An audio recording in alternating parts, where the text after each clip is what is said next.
Hey guys, this is National Master Kevin Yang back at it with another video.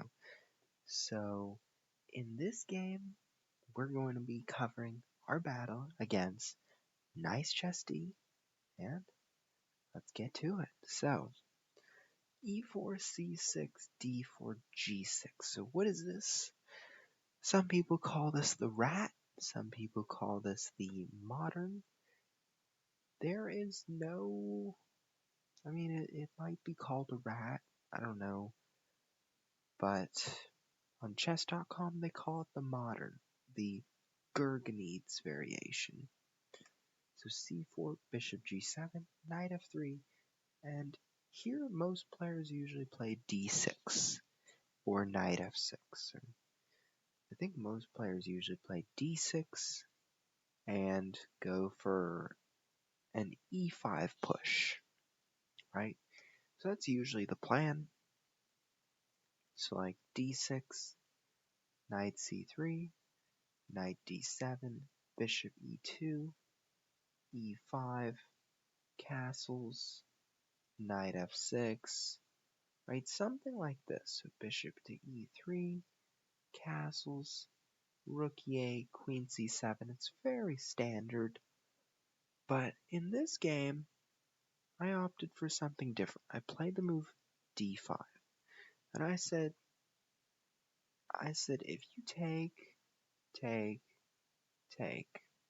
I'm going to play knight to f6. I'm going to get the pawn back, and you're going to have an isolated pawn. So if c takes d5, right, or if white played the move e5, what would happen? Well, for one, I could develop my knight here and my knight out this way. So just another way for black to develop. It's very interesting how to develop, but sometimes the knight just doesn't belong on f6 or e7. It just has to belong on f5. It really is a situation by situation thing, so bear with me here. Knight c3 now happens, and I said, I'll chop that off. Knight takes and bishop to g4. I'll just develop my bishop, bring my knight to f6, get my knight to d7, and let's get rolling. Bishop to e3, knight to d7, bishop to e2, knight to f6. So nothing big here.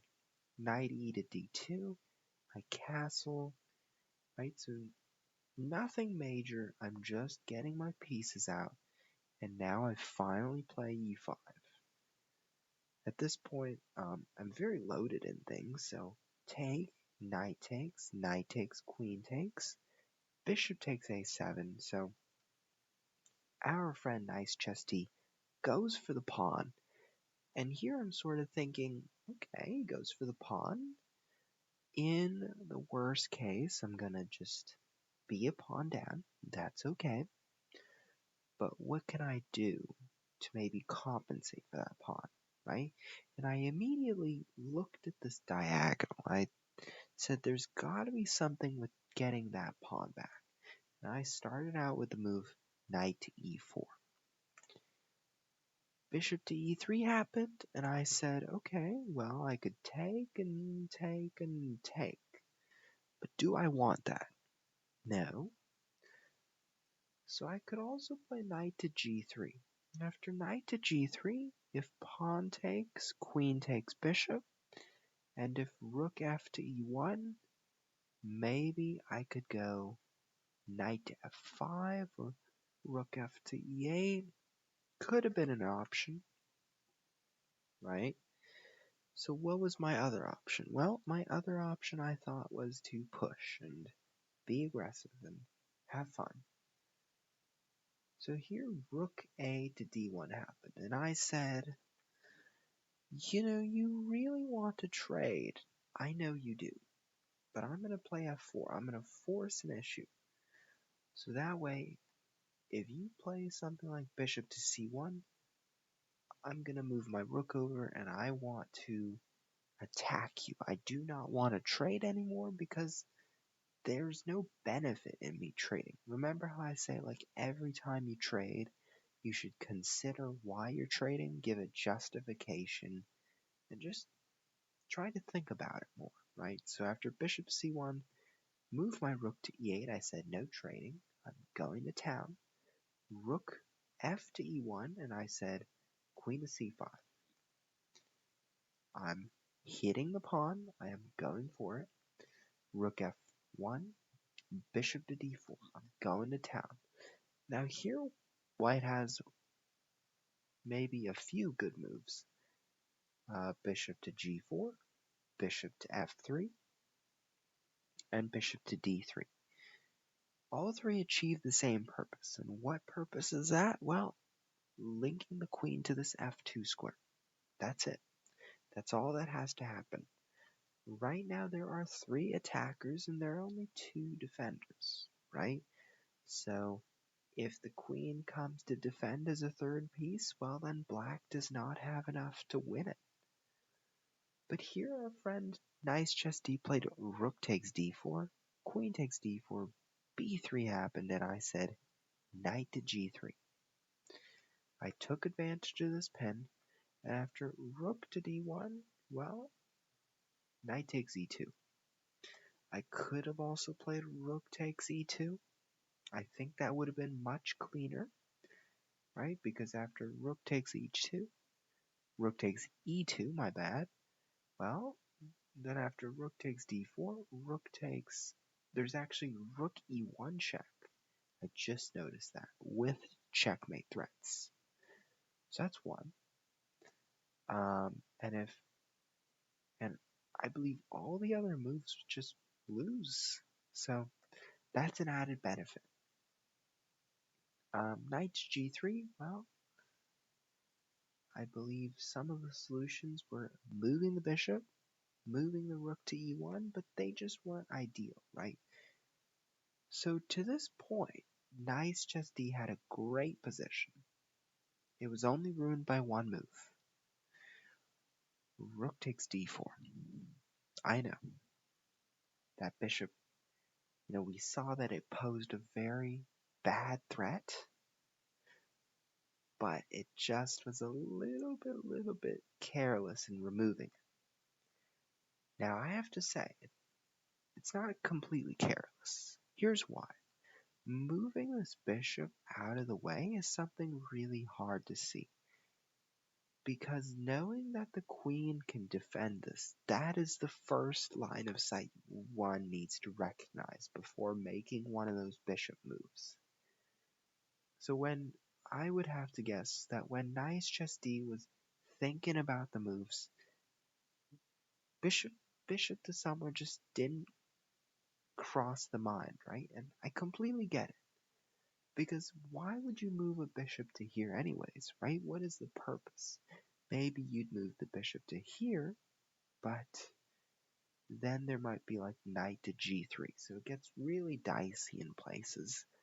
So let's go back to the start and let's take a look at what went wrong and how I won. So knight f3, knight c3. So at this point, I kind of felt like it would have posed more of a threat to me if e5 was played, simply because I would have to prepare a game strategy where one day I would play f6 and try to bail my bishop out of here. Knight to c3, take, so here we were all developing in a regular fashion. Right, so here I could have also considered maybe even c5, right? If c5, if I broke this way, there might be d5, but then there might be b5. So I don't know, maybe something to consider here. But e5 was great. I loved e5. Take, bishop takes pawn. Knight e4 was good, but after bishop to e3, f5, rook a to d1, and now I think I should have taken on b2, or I should have at least taken on d1, taken on b2, went with the trade, because I'm not worse off in the endgame. It's hard to tell, but I don't think I'm worse off in the endgame. But what happened next was pure luck. f4, bishop to c1, rook to e8, rook to e1. So here, bishop to f3 could have been an interesting move. So here I don't have a concrete way of attacking white's camp. Number one, I could think about maybe h5, maybe f3 one day, but I just didn't have the forces ready to put together an attack. So all along I was thinking about this plan. But the problem was this, is that this bishop was going to come out, the queen was going to protect it, and I was going to be busted. But that was my only source of attack.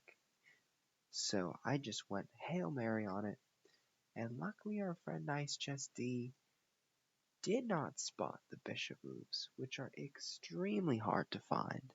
So that's okay, but it goes to show that sometimes chess is deceiving in its very finest moments. It's not easy in revealing what is the right answer. What it's giving us time to process our thoughts, to try to figure it out, because that's what chess is all about. You figure it out, you take in that mental capacity, and you really critically think about things. And another one of those things is just having fun, even if you're thinking about a variation, you get it wrong, you miscalculate.